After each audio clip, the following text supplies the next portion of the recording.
Now, before you say anything, there's a couple things you need to do. So once you have a list, this could be past customers, it could be people that are signing up to your lead magnets, things like that.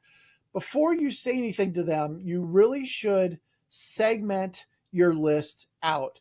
Different people come in from different avenues, they have different purposes in mind. All of these things are great ways to start to sort people out by their intention, their actions, things of that sort. So if you use a CRM, I highly recommend you do.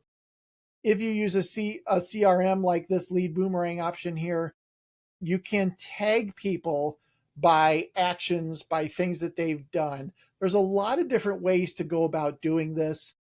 By how they found you is probably a very good one. So, you know, of all these different channels where people are coming in, these are the ones that are starting to generate leads. These are the ones that are paying off for us.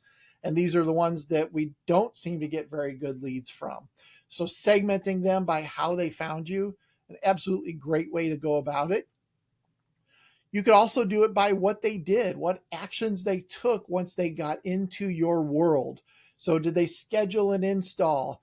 Or sorry, did they schedule an appointment? Have they completed an install recently? Maybe they purchased drapery and you want to reach out to them about the new Roman shades that you have.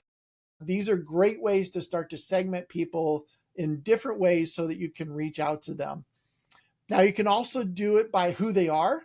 You have to be a little careful here because there could be privacy related concerns, things like that. But you know, you should be able to track when their anniversary is, when their birthday is, that kind of stuff. And that also gives you an excuse to reach out to them during those times because they're having some sort of a life event in this case. And what a great opportunity for you to reach out to them. All right, here we go. So you can always use your list in different ways as well. So you shouldn't talk to every single person exactly the same way, right? If they've never heard of you, you need to be doing content around introducing yourself, making your business an option to them. If they've raised their hand, they downloaded a lead magnet, something of that, they've already been in your world a little bit, then they're not cold anymore. And you can speak to them in a little bit different way, move them towards setting an appointment at that point, right? Once they've set an appointment, you're going to talk to them a little bit differently versus like just regular newsletter signups.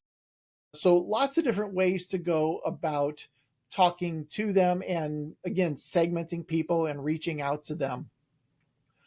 For the most part, when you're doing a newsletter, you're just focused on that nurture list, right? Or just staying top of mind. And that's fine. That's great. And that is what you should do. But there are other things that you can do along the lines as well. So, for instance, if you don't have their email address, you just have maybe a phone number or something, it's going to be a little harder to segment them out. But if you have some segments in place, you can email them about specific things that they've done, actions that they've taken. And then you also get a lot of data about how many people opened it, how many people clicked through to something inside that email. So obviously, getting email is a big piece of this.